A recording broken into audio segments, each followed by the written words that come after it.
नमस्कार, मी मनीषा.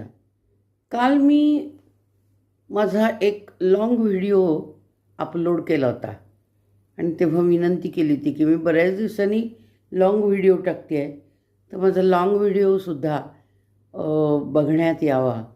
आणि एक असंच नाटकातलं मजेशीर गाणं मी टाकलेलं होतं, पण ते काय विशेष बघितलं गेलेलं दिसत नाही आहे.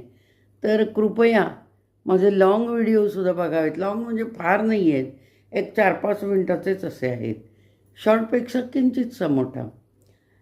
तर काल मला ते बघितलेला काही कुठं गेलेलं दिसला नाही, म्हणून त्याच्याबद्दल मी या माझ्या शॉर्ट व्हिडिओमध्ये त्याचा उल्लेख केला आहे की माझा लाँग व्हिडिओसुद्धा बघा आणि व्हिडिओ स्किप करू नका, पूर्ण बघा, म्हणजे तुम्हाला त्याच्यातली पूर्ण माहिती कळेल. हे अशी माझी विनंती आहे. माझ्या चॅनलला सबस्क्राईब करा, कॉमेंट्स द्या. तर लाँग व्हिडिओचं एक मी नाटकातलं गाणं टाकलेलं, लेकुरे उदंड झाली म्हणून मराठी नाटक होतं, त्यातलं टाकलेलं आहे गाणं. तर आपण बघितलं तर बरं होईल आणि लाँग व्हिडिओ पण बघत चला.